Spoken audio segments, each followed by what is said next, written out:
तो जो भी हिस्सा पेज पर दिखता है ना, आप एक वेबसाइट बना रहे हैं मान लीजिए, हम अभी क्या समझने की कोशिश कर रहे हैं फुल स्टैक डेवलपमेंट क्या होता है। तो दो हिस्सों में टूटा है, फ्रंट एंड है, बैक एंड है, दो हिस्से हैं फुल स्टैक के। फ्रंट एंड का मतलब हुआ वो सारा पार्ट जो वेबसाइट पर दिखता है उसे क्या बोलते हैं, फ्रंट एंड। और उसमें सबसे पहली चीज़ आती है HTML। HTML की मदद से आप क्या कर सकते हो, आप ये बता सकते हो कि भाई पेज पर क्या क्या दिखाना है, बटन, इमेज, टेक्स्ट, ये सब बनाए HTML से जाएंगे। उनमें रंग देने का, अलाइनमेंट देने का, सजाने का काम फिर CSS करता है, और CSS के कुछ बाकी टूल्स करते हैं, है ना। और इसके बाद फिर उसमें लॉजिक देने का, उसमें कि ऐसा हो जाए, 2 सेकंड पर चीज़ बदल जाए, है ना, लॉजिक्स का काम करना, बटन दबाऊँ तो कोई चीज़ लाल से पीली हो जाए, ये सब लॉजिकल काम है। ये सब फिर जावास्क्रिप्ट से होते हैं। तो बटन बना किससे, HTML। बटन सुंदर किससे हुआ, CSS। बटन दबाने पे फ्रंट एंड में कोई बदलाव कैसे हुआ, जावास्क्रिप्ट। बटन दबाने पर बैक एंड का भी काम हो सकता है, वो अलग बात है। मैं तूने बटन दबाया, साइड बार निकल आया, ये फ्रंट एंड का काम है ना। सिंपल। बटन दबाएंगे कलर चेंज होगा, ये जावास्क्रिप्ट में कलर चेंज तो CSS से ही होगा, लेकिन कब होगा, जब जावास्क्रिप्ट बोलेगा कि अरे अरे बटन दबाया गया है, CSS कलर बदल दो। तो CSS को कंट्रोल जावास्क्रिप्ट से करना है, ठीक बात है। हाँ। अब इसमें HTML सीखने की शुरुआत करते हैं। VS कोड नाम का सॉफ्टवेयर हम सब जानते हैं, राइट। उसे हम खोल लेंगे, डाउनलोड कर सकते हैं, ऑब्वियसली क्रोम से तुरंत में डाउनलोड हो जाएगा। और यहाँ पर जा करके एक काम करेंगे, एक नया फोल्डर बना लेते हैं यहाँ पर कुछ इस तरीके से। नहीं दिख रहा, एक सेकंड रुक जाओ।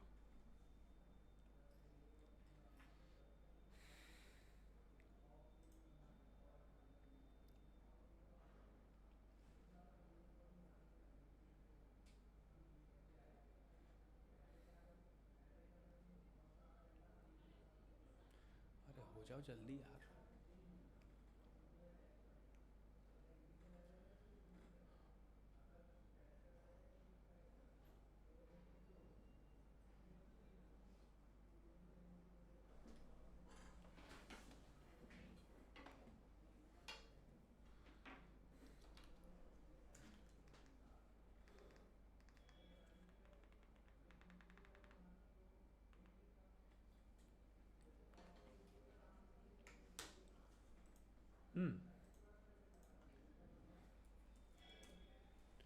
आपको क्या करना है, फाइल पे जाना है, ओपन फोल्डर पे क्लिक करना है।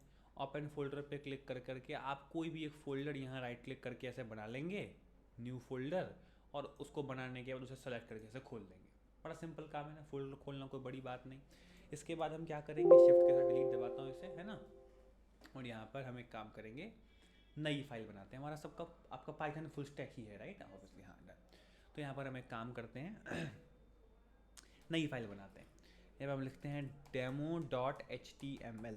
demo.html, ये मैंने लिखा और एक फ़ाइल बन गई हमारे सामने। यहाँ हम HTML लिख सकते हैं। ध्यान से सुनो, HTML में शब्द जैसे इंसानों की भाषा में होते हैं शब्द, प्रोग्रामिंग में भी होते हैं अलग अलग कीवर्ड्स। यहाँ पर होते हैं टैग। यहाँ पर प्रोग्रामिंग की तरह बड़े खतरनाक खतरनाक वर्ड नहीं होते कि फंक्शन बना दिया, वेरिएबल बना दिया, लूप लगा दिया, वो सब नहीं होता। बड़ी सीधी सादी सिंपल सी चीज़ है। जैसे प्रोग्रामिंग से थोड़ा हल्का होता है SQL, उसके मुकाबले में थोड़ा तो हल्का होता ही, उतना कुछ खतरनाक नहीं होता।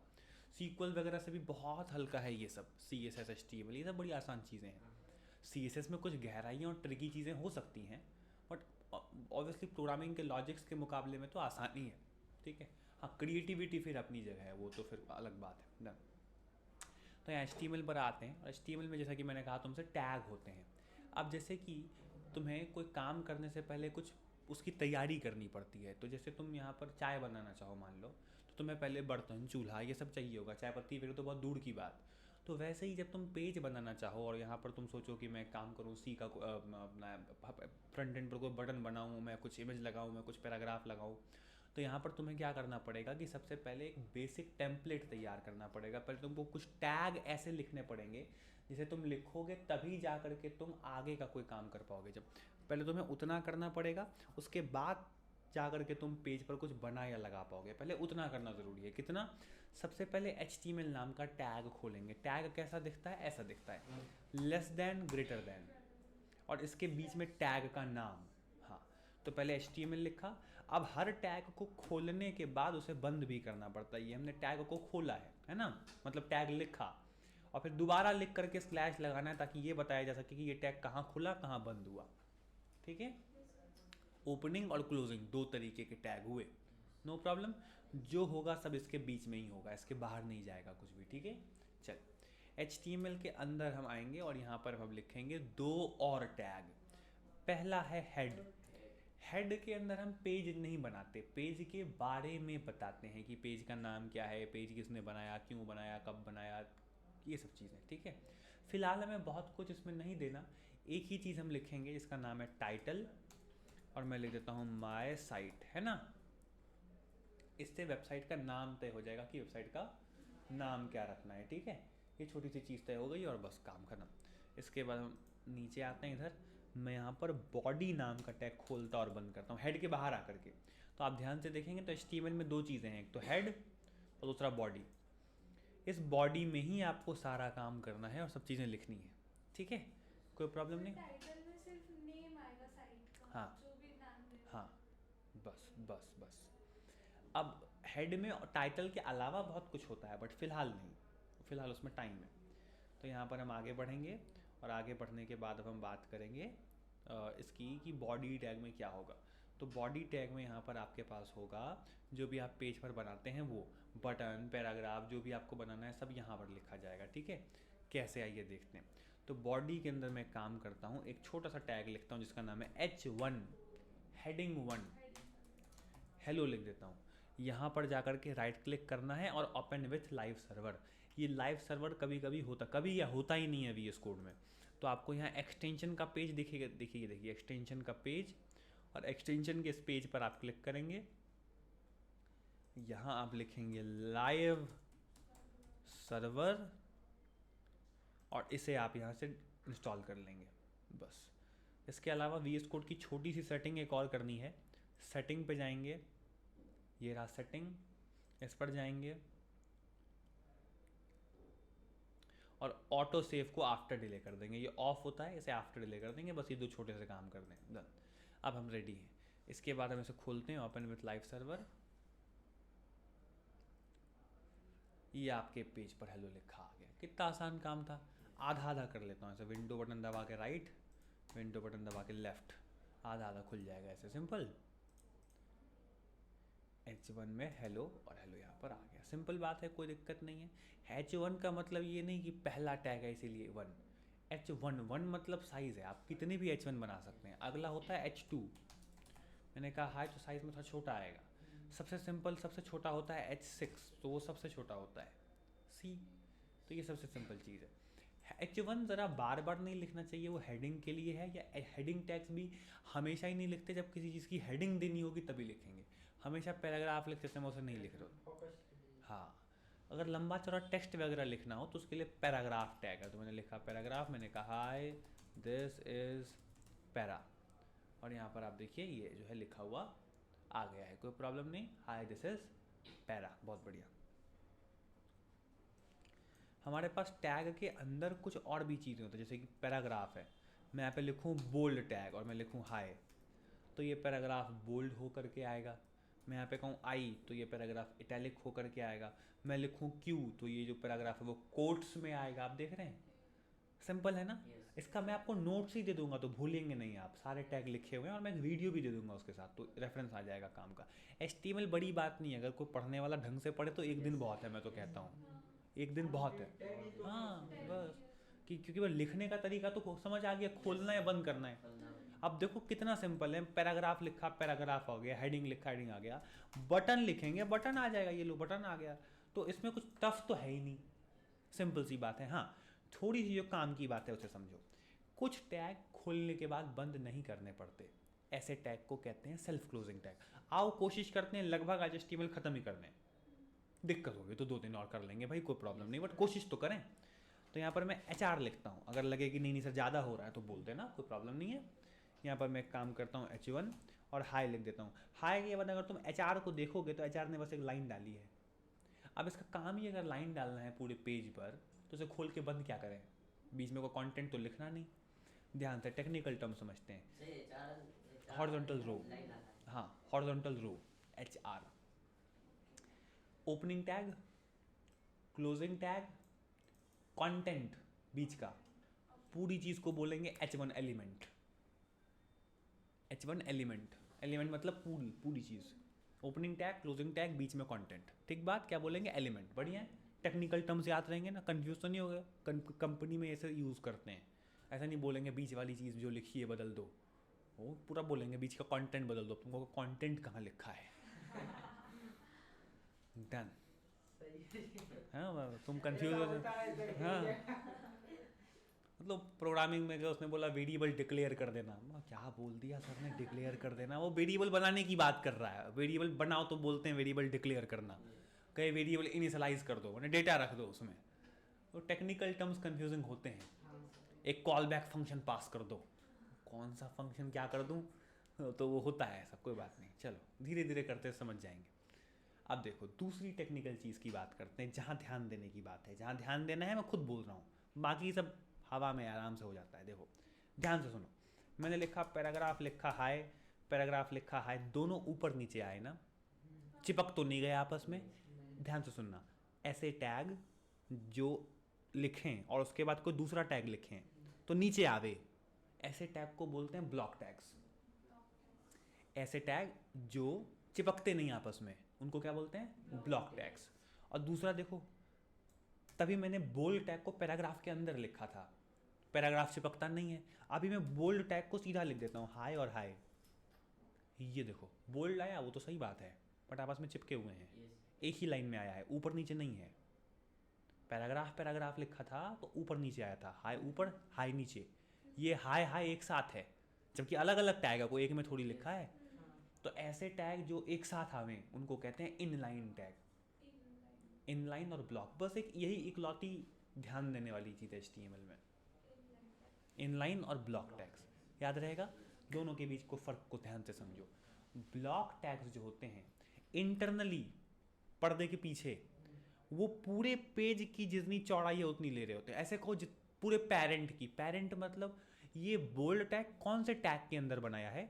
बॉडी, बॉडी मतलब पेज। तो अभी इसका पेरेंट कौन है? बॉडी, तो मतलब पूरा पेज, अभी तो पेज है। हो सकता है किसी और डब्बे के अंदर बनाया होता तो फिर वो पेरेंट होता, पैराग्राफ के अंदर बनाया होता तो बोल्ड का पेरेंट पैराग्राफ होता, पैराग्राफ का पेरेंट बॉडी होता। खैर सिंपल बात है, कोई प्रॉब्लम नहीं आ रही। तो बोल्ड टैग एक इनलाइन टैग है, और इनलाइन टैग उतनी ही चौड़ाई लेते हैं पेज पर जितना उनमें कंटेंट हो। तो पहले वाले बोल्ड टैग ने पूरे पेज पर विड्थ इतनी सी ली होगी, क्योंकि हाई इतना सा ही है, तो बच गई ना जगह, तो बची जगह में कोई दूसरा आ गया। पैराग्राफ एक ब्लॉक टैग है, और ब्लॉक टैग का ये बिहेवियर, ये बर्ताव होता है कि भाई भले कंटेंट इतना सही हो, जगह मैं पूरी लूंगा। तो कैसे चिपकेगा कोई उसके साथ? कोई मैं कहूँ कि मुझे लैपटॉप रखने के लिए जगह तो इतनी चाहिए, बट मैं पूरी कवर करके बैठूंगा, मैं नहीं बैठने दूंगा किसी को, तो नहीं बैठ सकता फिर कोई। और मैं कहूँ नहीं नहीं भाई, मैं इतने से मैं खुश हूँ, मेरा काम चल जाएगा, तो भाई संदीप बगल में बैठ के प्रैक्टिस कर सकता है फिर, है कि नहीं? सिंपल बात, इसको ख्याल में रखना। जैसे अपन इसमें बीच में स्पेस दे दो, कोई दिक्कत नहीं। ऐसे उधर कहाँ ब्रेक लगा दोगे तब तो ज़बरदस्ती तोड़ने वाली बात हुई, बाय डिफ़ॉल्ट नहीं आती। नहीं प्री टैग। अच्छा, प्री से, प्री के अंदर फिर तुम बोल्ड लिखोगे तो वो एक अलग बात है। जैसे मैंने लिखा हाय और फिर मैंने लिखा बोल्ड में हाय, तो वो फिर ज़बरदस्ती तोड़ने वाली बात हुई, वो ज़बरदस्ती हमने गैप दी है, वरना बाय डिफ़ॉल्ट नहीं थी। ये टैग सामने भी तो लिख सकते ना। हाँ, तब भी सामने लिखोगे तब तो फिर नहीं ही आएगा। और स्पेस दो तो स्पेस भी, हाँ, स्पेस दोगे तो स्पेस आ जाएगी। प्री एक टैग है, प्री में जैसे तुम लिख देते हो ना वैसे ही आता है। देखो इधर पीछे बहुत स्पेस है ना, उधर भी आ रही है, देखा? पैराग्राफ में ऐसा नहीं होता, प्री हम आजकल यूज़ नहीं करते। मान लो हाय लिखा, मैं स्पेस दूं और फिर हाय लिखूं या हो लिखूं, नहीं आया ना उतना स्पेस। प्री में लिखा होता तो आ जाता, देखा? इधर वाला भी आया, तो फिर ज़बरदस्ती स्पेस देने की बात हुई, है ना? ओके, सिंपल है, कोई दिक्कत नहीं है। इंटरनल जो ओरिजिनल फैक्ट है वो यही है कि ब्लॉक जितने भी एलिमेंट हैं, जितने भी टैग, मैं कहूँ कि ये वाला टैग ब्लॉक है, H1 ब्लॉक है, पैराग्राफ ब्लॉक है, आगे हम और बहुत सारे टैग पढ़ेंगे वो भी ब्लॉक हैं। वो सब क्या है? एक अगर जितनी विड्थ दी है, जितना कंटेंट है उससे कहीं ज़्यादा बढ़ के पूरे पेज की विड्थ लेते हैं, और इनलाइन होते हैं जितना सा कंटेंट उतनी सी विड्थ। ठीक बात है, बढ़िया। इनलाइन कितने टाइप होते हैं? इनलाइन तो कम ही है ना। गिनती तो याद नहीं है बट हाँ है तो कम ही ब्लॉक के मुकाबले में। हाँ। पैराग्राफ क्या सॉरी लेबल टैग है, इनपुट टैग है, इमेज है, वीडियो है, ऑडियो है, आई फ्रेम है, इसके अलावा अपना बोल्ड है, टैलिक है, कोड है। हाँ आई फ्रेम इनलाइन है।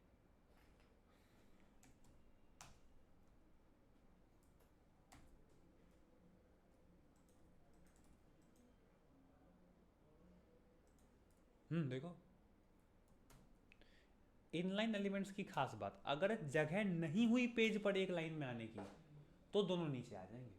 मेरी बात समझो, मान लेते हैं यहाँ बोल्ड टैग लिखते हैं और hi this is my first bold tag in page and I am happy to show this to all of you. ये मैंने लिख दिया, ठीक है। अब मैं दो दो बोल्ड टैग लिखता हूँ तो जितना साथ में आ सकता था उतना आया, ज़्यादा होती जगह तो ज़्यादा आता। देखा, तो इस बात को ख्याल में रखना, वो कोशिश करते हैं एक लाइन बनाने की। हाँ मैंने 2 बार लिखा ना, तो मैं वही कह रहा था कि 2 बार लिखा है तब भी अब एक लाइन में कैसे आएगा, जगह होगी तब ना, नहीं होगी तो फिर नीचे आ जाएगा। हाँ हाँ, बहुत बढ़िया कहा, बहुत बढ़िया कहा। आगे बढ़ेगा इस, तो अब देखते हैं इमेज, वीडियो, ऑडियो ये सब कैसे लगाते हैं। बड़ा सिंपल काम है। इमेज लगाने के लिए इमेज टैग खोलेंगे और ध्यान से देखो ये सेल्फ क्लोजिंग टैग है। इसका एड्रेस कॉपी करते हैं इसमें। बहुत बढ़िया। उससे पहले छोटी सी एक ध्यान देने वाली और बात, तुम इमेज टैग में 2 चीज़ें देख सकते हो, SRC और अल्ट। देख रहे हैं इमेज में SRC, लगाना पड़ता है ऐसा। हाँ लिखना पड़ता है। ये देख पा रहे हो क्या है ये, मैं बताता हूँ। जब भी किसी टैग को कोई जानकारी देनी हो कंटेंट के अलावा तो उसे बोलते हैं एट्रीब्यूट। जैसे कि मान लो तुम समझो एक लिंक लगाना चाहो तुम, तो एंकर नाम का टैग लिंक लगाने के लिए इस्तेमाल किया। पहले वही सीखते हैं आओ। तो मैं यहाँ पे एंकर नाम का टैग खोलता हूँ और देखो एंकर को खोला और एंकर को बंद किया। मैं यहाँ लिखता हूँ यूट्यूब, तो ये तो कंटेंट हो गया, यही दिख गया यूट्यूब यहाँ पे। बट यूट्यूब पे क्लिक करने पे यूट्यूब की लिंक भी तो देनी पड़ेगी। तो ये एक ऐसा टैग है जिसे कंटेंट के साथ साथ कुछ और भी है जो देना पड़ेगा। जब भी किसी टैग को कंटेंट के अलावा कोई और दूसरी जानकारी देनी पड़े वो एट्रीब्यूट लगा के दी जाती है। और एट्रीब्यूट लिखने का इकलौता तरीका यही है कि जो आपके टैग का ओपनिंग टैग है उसमें टैग के नाम के बाद एट्रीब्यूट का नाम लिखिए इक्वल टू और डबल कोट। कभी भी एट्रीब्यूट बंद किए हुए टैग में या टैग के नाम के पीछे या बीच में नहीं होता। अलग अलग एट्रीब्यूट अलग अलग जानकारी देने के काम आते हैं। HREF का मतलब है हाइपर टेक्स्ट रेफरेंस, और ये लिंक देने के काम आता है। मुझे लिंक ज़रा याद है तो मैं लिखे देता हूँ, तुम ज़रा कॉपी कर लेना। कॉपी करके भी। हाँ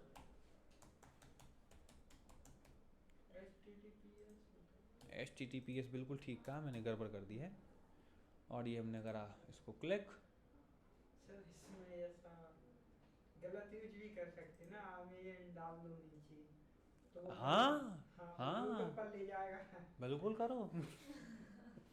लिखो अमेज़ॉन यहाँ पे और फ्लिपकार्ट खोल दो, फ्लिपकार्ट वाले अच्छा पैसा देंगे। ओके हाँ, फिर वो सरकारी तौर पर जो केस होगा उसकी जिम्मेदारी मेरी नहीं। हाँ, वही तो बोल रहे हैं। कि पता चला सर ने तो ऐसा ही कहा था। ओके इसीलिए मैं रिकॉर्डिंग कर लेता हूँ। चलो डन, आगे बढ़ते हैं।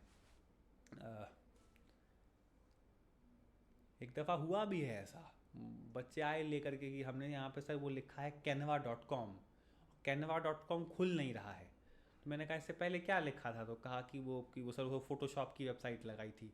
तो मैंने कहा कैनवा में क्या लिखा है, ऐसा कहा इसमें भी फोटोशॉप की वेबसाइट लगाई है। तो मैंने कहा इसमें कैनवा की लगाओगे तब तो कैनवा खुलेगा ना, तो इसमें अलग लगानी पड़ेगी मतलब। तो ऐसा होता है, कोई बात नहीं। आगे बढ़ते हैं।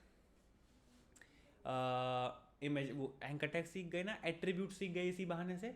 अब देखो इमेज टैग खोलता हूँ, इसमें भी 2 एट्रीब्यूट हैं और ठीक वैसे ही है ओपनिंग टैग में है, इसमें क्लोजिंग तो होता ही नहीं।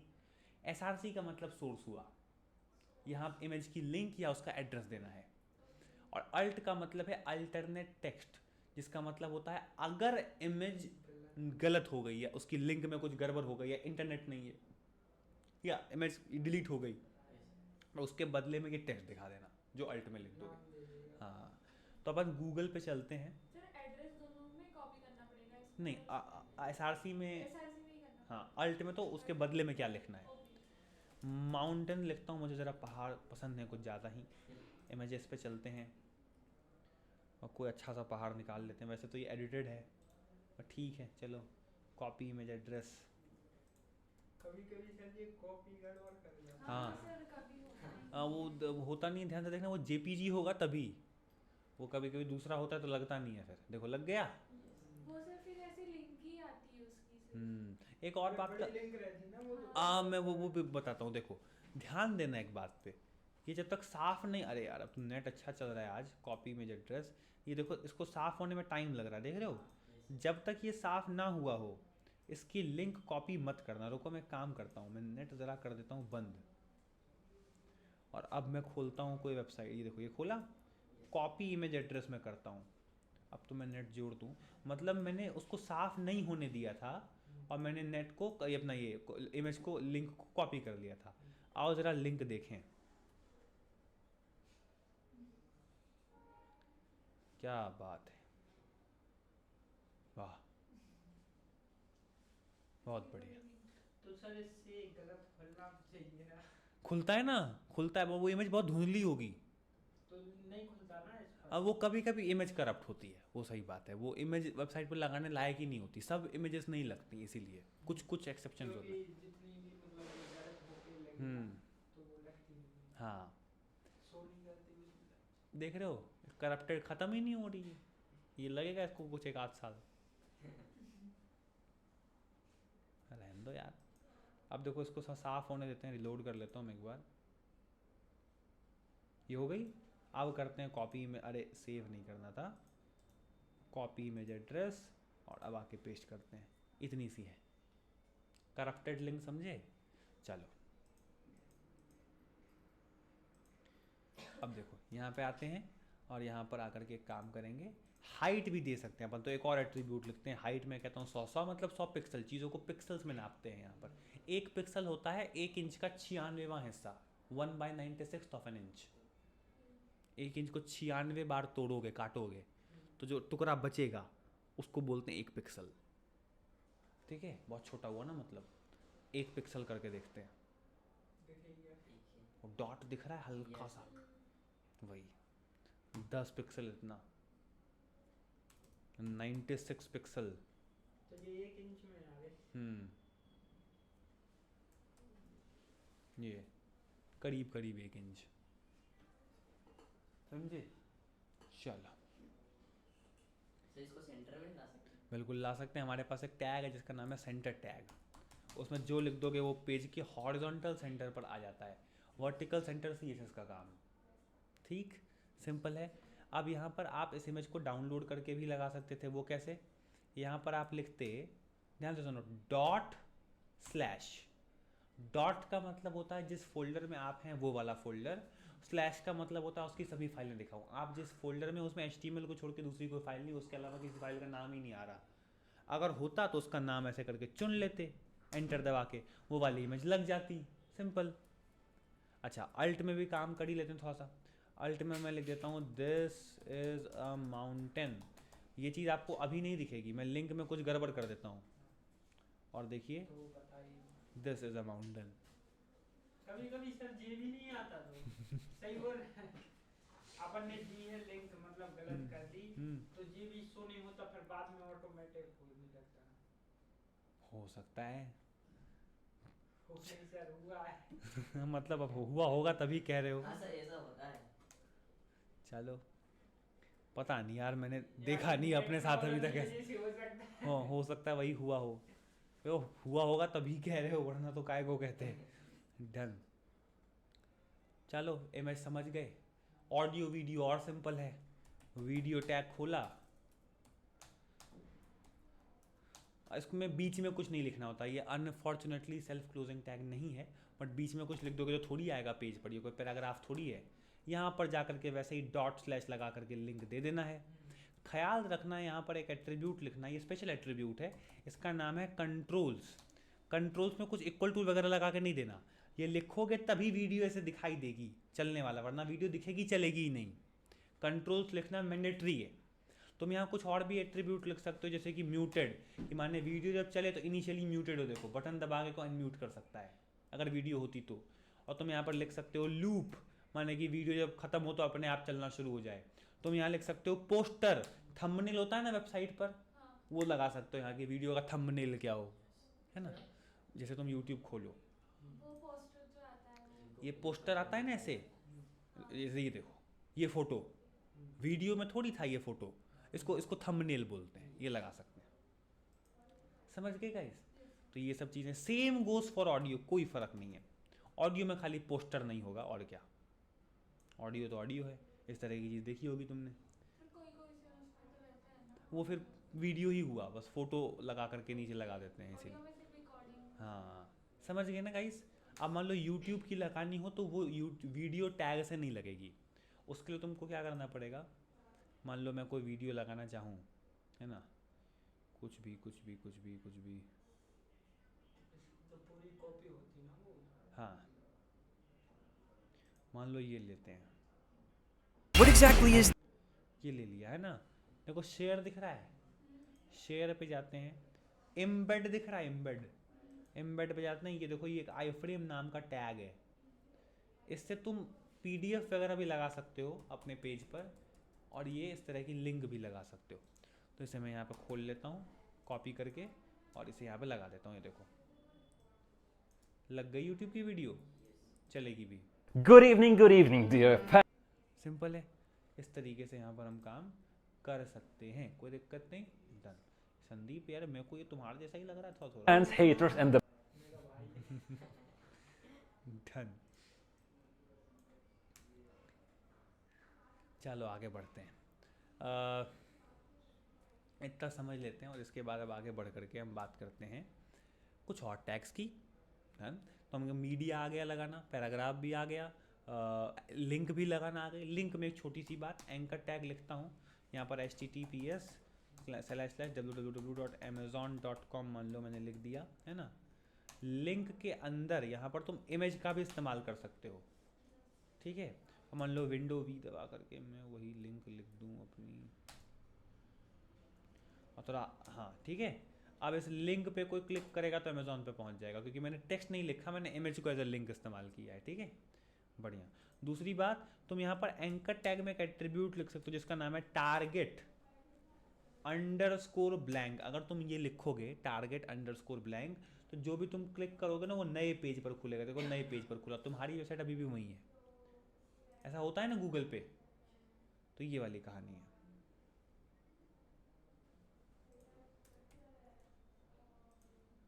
तो देखो क्लिक किया और ये amazon.com, देखा, सिंपल है ना। तो ये कहानी है इसकी, टारगेट देखो, दिक्कत तो नहीं हो रही ना, ठीक। अब दो बड़ी इंपॉर्टेंट बातें, उसके बाद फिर एक चैप्टर और काम हो जाएगा, एक या दो चैप्टर और। एक बहुत इंपॉर्टेंट बात, मान लो तुम बना रहे हो एक वेबसाइट, तुमने नेविगेशन बार देखा है, पेज पर ऊपर होता है home, about, contact, privacy, policy, ये सब लिखा होता है ऊपर, है ना। उसको बोलते हैं नेविगेशन बार, नैव बार। तुम वो बना रहे हो, तो इमेजिन करो ऐसे करके एक डब्बा है जिस पे लिखा है नैव बार, उसमें इधर लोगो लगा हुआ है, कंपनी का नाम है, इधर home, privacy, about, contact, service, ये सब लिखा हुआ है, इधर तुम्हारा अकाउंट का फोटो लगा हुआ है, ये सब चीज़ें बनी हुई है। अब ये तुम सब चीज़ों में ऊपर से हल्का सा गैप देना चाहते हो, तुम नहीं चाहते ये सब चीज़ें बिल्कुल पेज के टॉप पर चिपक के रहें, तुम चाहते हो थोड़ा नीचे आ जाएँ। तो एक सॉल्यूशन है, तुम पहले अपना क्या कहते हैं, कंपनी के लोगों में बोलो कि ऊपर से थोड़ी दूरी रहे, CSS लगा के बोलोगे, फिर तुम बोलो होम में रहे, फिर अबाउट में रहे, फिर कॉन्टैक्ट में, फिर सर्विस में, फिर क्या कहते हैं तुम्हारे आइकन में, 5 बार बोलो। नहीं तो बेहतर तरीका ये नहीं है कि अपन बनाएं एक डब्बा और डब्बे में ये सब चीज़ें डाल दें, अब बोले डब्बे को ऊपर से जरा नीचे खिसका दो, तो डब्बे में जो है अपने आप खिसक जाएगा ना। तो मेरी बात समझे, चीज़ों को एक एक करके अलाइन करना से कहीं ज़्यादा बेहतर है चीज़ों को डब्बे में डालो और डब्बे को अलाइन कर दो। भाई मॉल में से एक एक चीज़ उठा के लाने से अच्छा भाई बैग लेके जाओ, सामान भरो, लेके आ जाओ, है ना।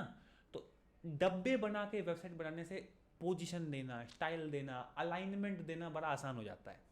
तो डब्बे बनाने के CSS में 2 तरीके हैं। पहला है डिव, डब्बा अपने आप में किसी काम का नहीं है जब तक उसमें कंटेंट ना हो। तो मैंने डिव लिखा तो पेज पर कुछ नहीं आ रहा है, क्योंकि वो दिखेगा थोड़ी डब्बा, वो तो छुपा हुआ डब्बा है। तुम इसमें जितने टैग चाहो उतने लिख सकते हो। जैसे कि तुम झोले में जितना सामान चाहो भरो, जितना बड़ा झोला उतना अच्छी चीज़ है। यहाँ झोले की लिमिट नहीं है, तुमको जो चाहिए डब्बे में रखो, पैराग्राफ लिखो, बटन लिखो, इमेज लिखो, ये सब एक डब्बा हुआ। ठीक है, हर डब्बे का नाम भी हो सकता है भाई, बहुत सारे डब्बे होंगे, डब्बे का क्या हर टैग का नाम होता है, तो नाम को यहाँ पर आईडी से डिनोट करते हैं। ID is equals to box. हर चीज़ की, हर एलिमेंट की आईडी हो सकती है, आईडी से उसे सीएसएस में पहचानते हैं। अब देखो ना, तुम्हारे पास 5-5 पैराग्राफ हैं, कैसे बोलोगे कौन से पैराग्राफ को लाल करूँ, कौन से पैराग्राफ को पीला करूँ? तो यहाँ पर उसकी आईडी वगैरह कुछ हो तब ना। मान लो 10 पैराग्राफ हैं और 10 को एक सी स्टाइल देनी है, तब भी दिक्कत है, क्योंकि तब अगर तुमने सबकी 10 बार आईडी दे दी तो 10 की 10 बार आईडी दे के 10 बार सजाना पड़ेगा। उससे अच्छा अगर तुमको कॉमन स्टाइल रखनी हो, एक जैसी स्टाइल, तो तुम क्लास का इस्तेमाल कर सकते हो। ये ऑब्जेक्ट ओरिएंटेड प्रोग्रामिंग वाला क्लास नहीं है, ये सिंपल सी चीज़ है, ये ऊप्स नहीं है कोई यहाँ पर। पैरा लिख दिया मैंने, मैं सीएसएस में जाके कहूँगा पैरा नाम की चीज़ को लाल कर दो। जिस एलिमेंट में मैंने लिखा है कि ये क्लास पैरा का हिस्सा है, ये क्लास पैरा से बिलोंग करता है, पैरा लाल है तो वो एलिमेंट भी लाल हो जाएगा। तो ग्रुप में टारगेट करना हो तो क्लास, किसी एक को करना हो तो आईडी। सिंपल है, सजाने में बाद में आसानी होगी। सिंपल। अच्छा, दूसरे टाइप का जो डब्बा होता है उसे हम कहते हैं स्पैन। दोनों में फ़र्क तुम खुद बताओ। स्पैन में जो मैंने लिखा है वो ऐसा आया, और डिव में जो मैंने लिखा है वो ऐसा आया। क्या फ़र्क है दोनों में? स्पैन इनलाइन हुआ, डिव ब्लॉक हुआ।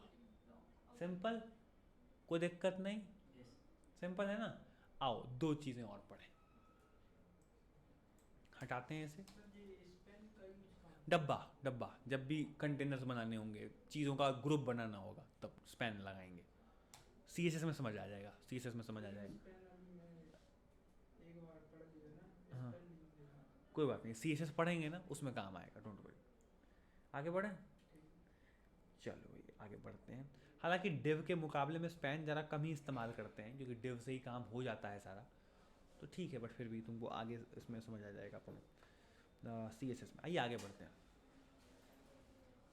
अब यहाँ पर हम बात करते हैं, कभी हमको पेज पर लिस्ट इत्यादि बनानी हुई किसी चीज़ की, तो लिस्ट कैसे बना सकते हैं किसी चीज़ का। हाँ, तो हमारे पास दो तरीके की ओवरऑल लिस्ट होती है, एक तीसरी भी होती है, बट वो बहुत रेयर इस्तेमाल करते हैं, तो रहने दो। हमारे पास दो मेन चीज़ें, पहला है OL, ordered list. OL list है तो लिस्ट में आइटम तो होगा, एलिमेंट तो होंगे, तो मैंने कहा LI लिस्ट आइटम, मैंने कहा एप्पल, मैंगो, गुआवा, लीची। एक क्लास में लीची लिखा तो एक आध लोगों को लीची क्या होता है यही पता नहीं था। अब 5 मिनट पहले मेरे को लीची समझाने में लग गया कि लीची किसको बोलते हैं। ऐसा तो नहीं है ना, तुम लोग पहचानते हो ना ये फल वल, गुआवा, लीची, मैंगो, एप्पल, डन। तो देखो लिस्ट कैसे बन करके आ गई, 1 2 3 4, है ना। सिंपल चीज़ है ना यार, यही तुम OL की जगह है ना, UL लिखोगे तो डॉट आ जाएगा, यही पूछते थे। हाँ, तो इसको बोलते हैं अपन अनऑर्डर्ड लिस्ट और ऑर्डर्ड लिस्ट। ठीक है, हमारे पास एक नेस्टेड लिस्ट होती है। नेस्टेड शब्द बड़ा अच्छा है, हम प्रोग्रामिंग में बड़ा इस्तेमाल करते हैं, नेस्टेड लूप। हाँ, तो वही मैं तुम दोनों की शक्लें देख रहा था कि किसको जल्दी याद आता है, क्योंकि वो तो अभी प्रोग्रामिंग सीखा नहीं है। ओके, चलो बढ़िया है। कैसे इस्तेमाल करते हैं देखो, मैं लिखता हूँ OL LI, मैं लिखता हूँ मान लो कार, और एक लिखता हूँ बाइक। ठीक है, ध्यान से देखो, ध्यान से देखो, इसे मैं नीचे भी लिख दूंगा तो कोई समस्या है क्या? नहीं ना। अब मैं यहाँ पर इसमें लिख देता हूँ बाइक को भी नीचे, तो कोई समस्या, तो जगह बन जाएगी। कार के अंदर ही, LI के अंदर ही मैं एक UL OL जो मन करे खोल लेता हूँ।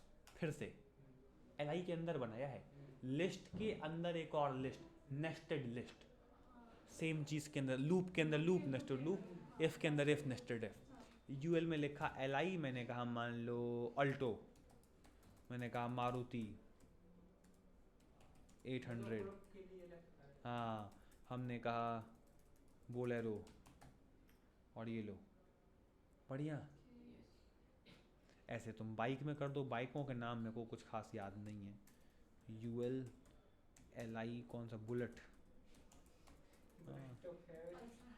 स्प्लेंडर, और क्या होता है यार, CV साइन, बजाज।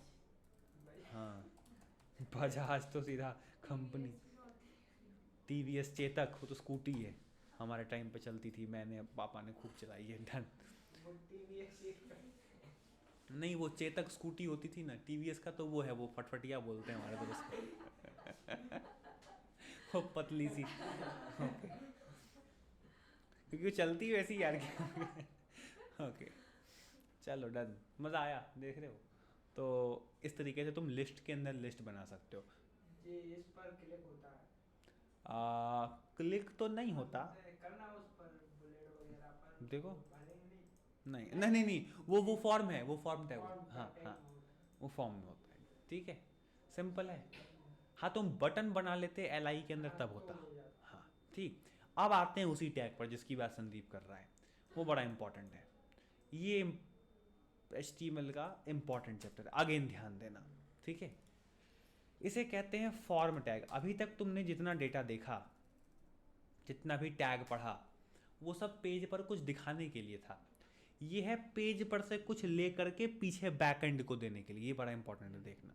तो फॉर्म लिखते ही फॉर्म में एक एट्रीब्यूट आया है जिसका नाम एक्शन है।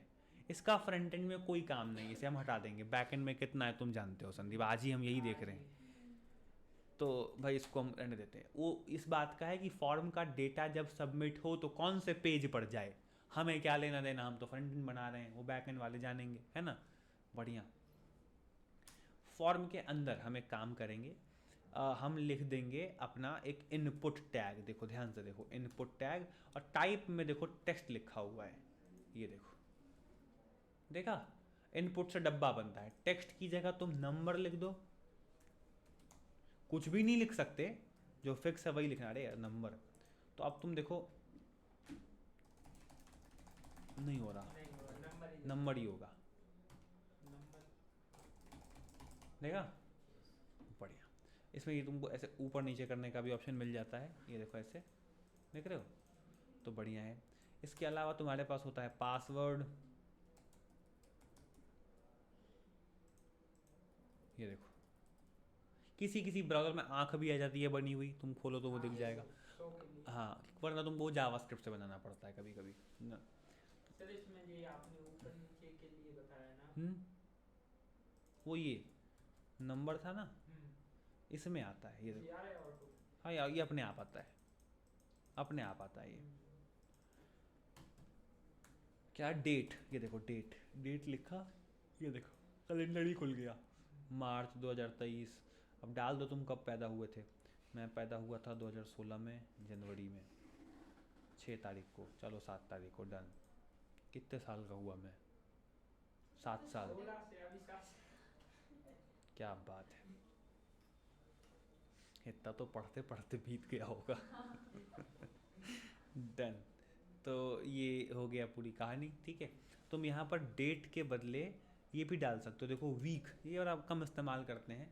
ये देखो कौन सा सप्ताह चल रहा है साल का, ऐसा 47वां सप्ताह चल रहा है इस साल का, 47th week of this year. Total कितने होते हैं,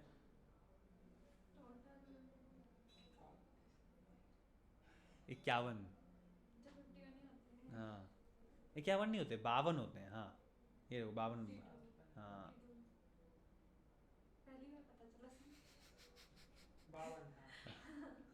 ओके चलो।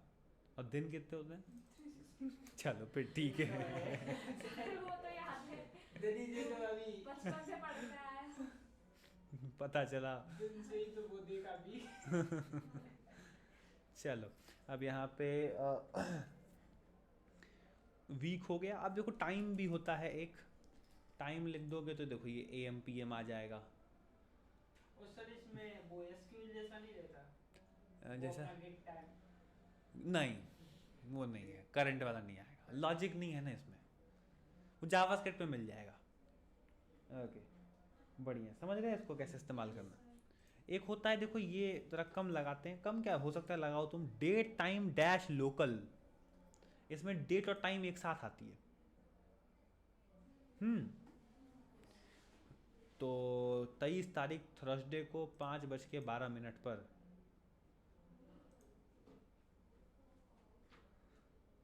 पढ़ने बैठ जाना। डन, बढ़िया है, समझ गए। और भी कुछ इनपुट होते हैं जो थोड़ा कम लगते हैं, जैसे कि ये तो देखो फिर भी लगता है बहुत। सर्च अगर मैं लिखूं तो ये क्या है, एक आ जाएगा डब्बा जिसमें तुम जब लिखोगे तो क्रॉस करने का बटन होता है, ऐसे सर्च। और देखो मैं यहाँ पे लिखता हूँ कौन सा, रेंज, ये देखो। और देखो मैं लिखता हूँ फाइल, ये तो बड़ा काम का है, choose file to upload.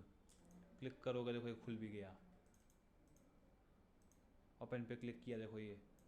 Sir ये रेंज निकालना पीछे बैक हाँ, रेंज, ये वॉल्यूम में नहीं होता ये सर कितना चाहिए, तो या लगाना पड़ेगा ना। हाँ हाँ वो लिखना पड़ेगा। और वो भी होता है ना कि मान लो तुम अमेज़ोन पे सर्च करो तो कहाँ से कहाँ तक की प्राइस के, हाँ, प्राइस तो ऐसा रहता है। रेंज बताने के हाँ लिए। हाँ। और देखो अब यहाँ से बड़ा इंपॉर्टेंट मामला है, ध्यान से देखो। मैं लिखता हूँ पैराग्राफ, रेंज से तो गए सर, अब तो फिल्टर चलने लगे। हाँ वो भी है, नई नई चीज़ें देखो, जितना अच्छा आए उतनी बढ़िया है। एंटर योर नेम, ये डब्बा आया है ना। कंट्रोल डी, ध्यान रखना इनपुट टैग इनलाइन है, अगर तुमने 2 इनपुट एक साथ लिखे तो एक साथ आएंगे एक लाइन में, इसलिए मैंने बीच में पैराग्राफ घुसाया है जानबूझ के, ताकि ऊपर नीचे आए, क्योंकि पैराग्राफ चिपकने नहीं देगा ना। एंटर योर फ़ोन, और यहाँ पे मैं लिख देता हूँ फ़ोन नंबर, है ना, फ़ोन ले लो, नंबर आएगा ना, नंबर। और देखो मैं यहाँ पे कहता हूँ control D, enter your email, email लिख दो यहाँ पे। अगर तुम @ नहीं डालोगे gmail.com yahoo.com सबमिट ही नहीं करने देगा। एंटर योर पासवर्ड,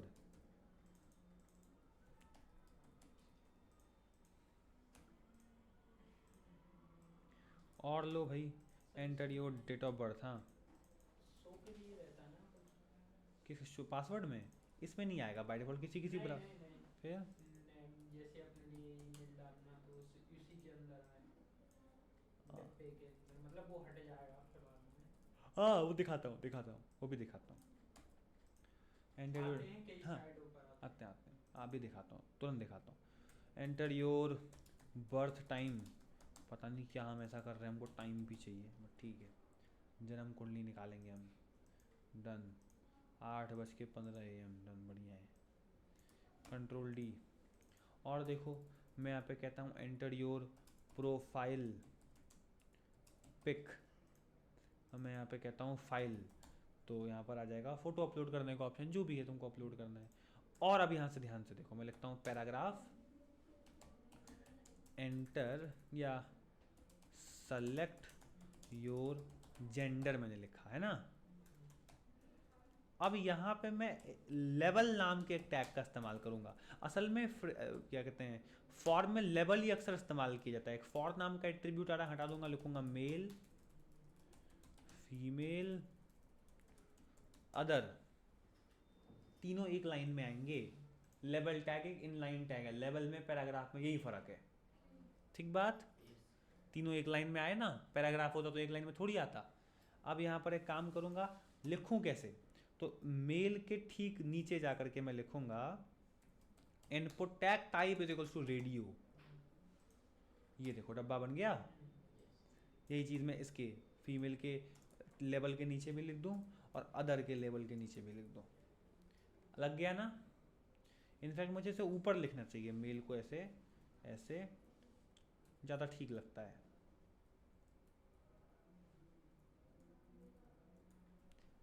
अब ठीक है ना। देखो यहाँ पे मेल पे क्लिक करते हो गया, सिंपल, अब हो गया ना। अब मेरी बात सुनो, दिक्कत है एक, मैं कहा मेल फीमेल अदर तीनों हो जा रहा है, ये गड़बड़ है। असल में इन रेडियो बटन्स को क्या पता कि ये तीन एक ही फैमिली के हैं और इन तीनों में से किसी एक को सेलेक्ट होना चाहिए, क्योंकि पेज पर रेडियो बटन तो तुम पता नहीं कब कब जितने मर्जी उतने बना दो।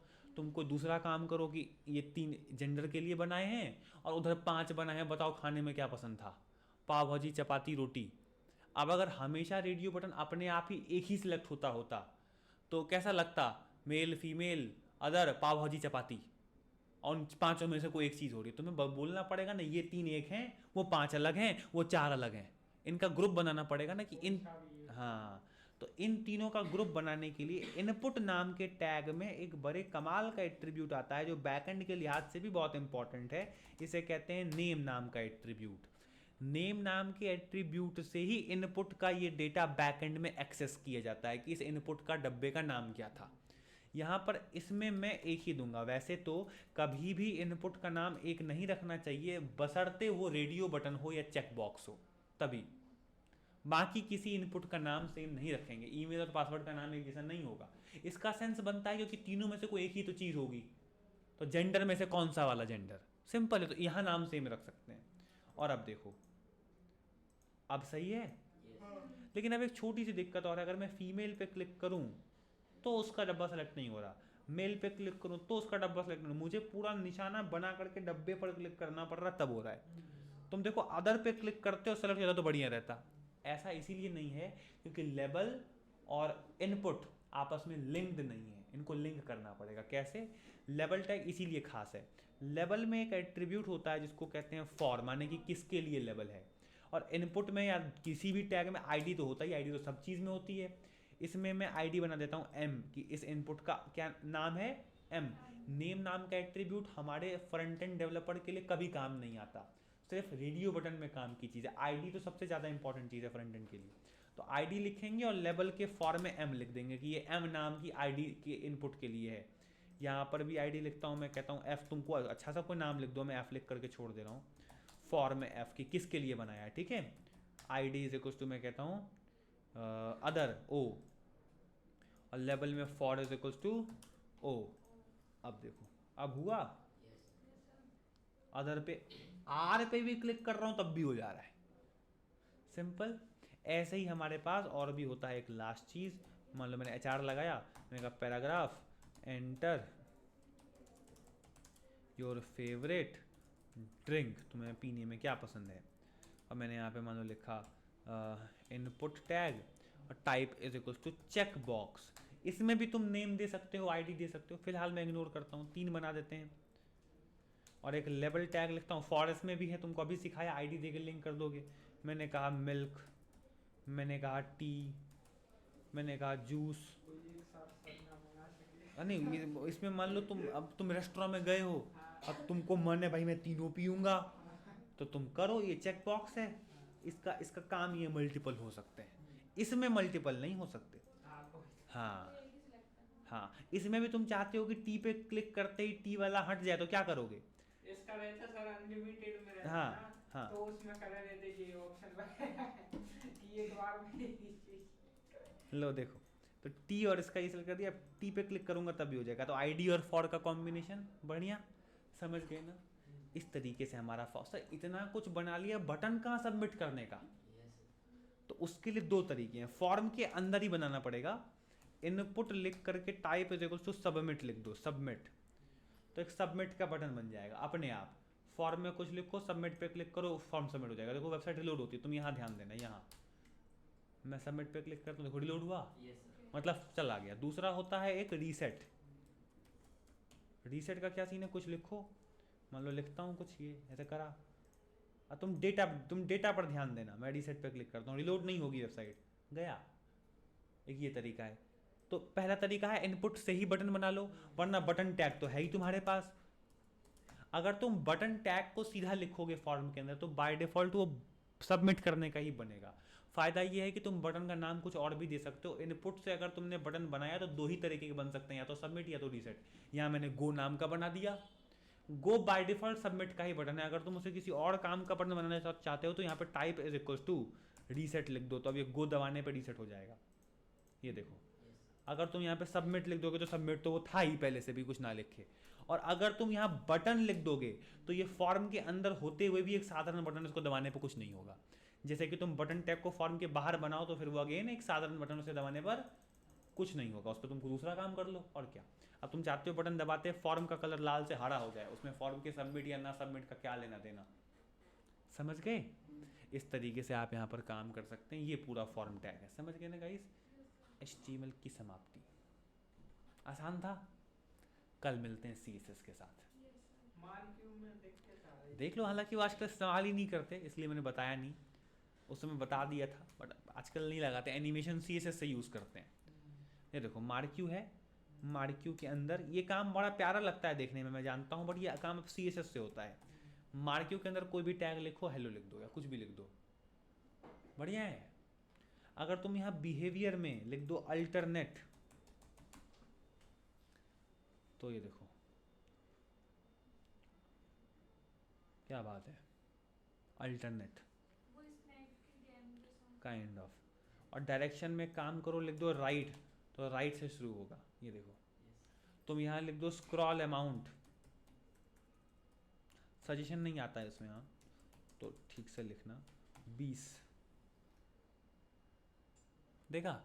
सर कभी कभी स्क्रॉल से वो अपन कार वगैरह दोहरा, हाँ वो इमेज लगा दो ना, इमेज लगा दो।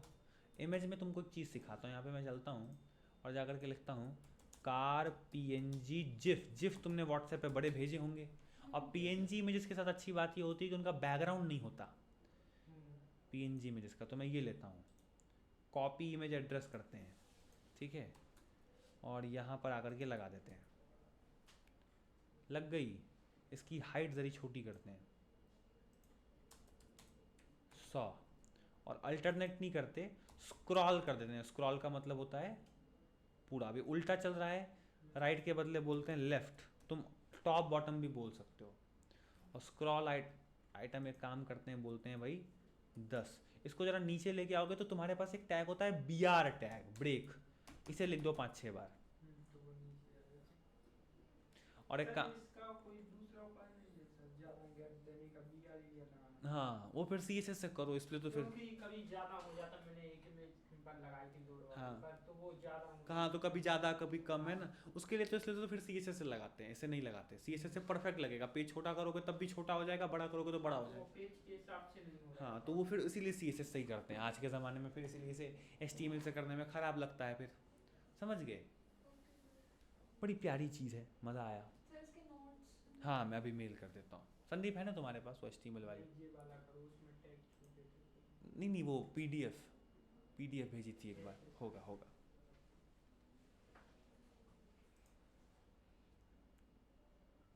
इंग्लिश में है सर? देख लेते हैं, हाँ इंग्लिश में ही है। काइंड ऑफ बुक जैसी है वो, तो उसे आप पढ़ लेना, अच्छा रहेगा।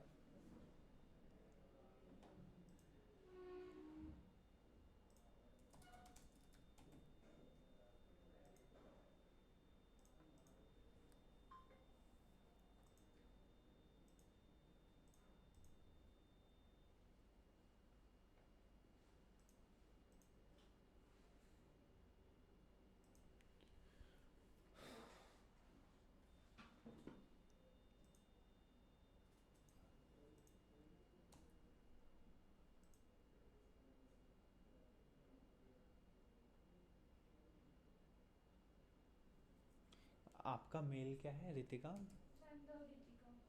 अब मैंने कुछ मेल करा है क्या आपको पहले? हाँ, पहले करा था सर, पाइथन। बोलेगा रितिका, ये है ना? हाँ यही है। ओके, आपका क्या है? अनिकेत दूसरा। आपके पास है नहीं है? हाँ ये तो है। तो फिर रहने देते हैं, संदीप भेज देता हूँ फिर। है मेरे पास। है? हाँ भेज दो। चलो और ये वीडियो ये भी भेज देता हूँ।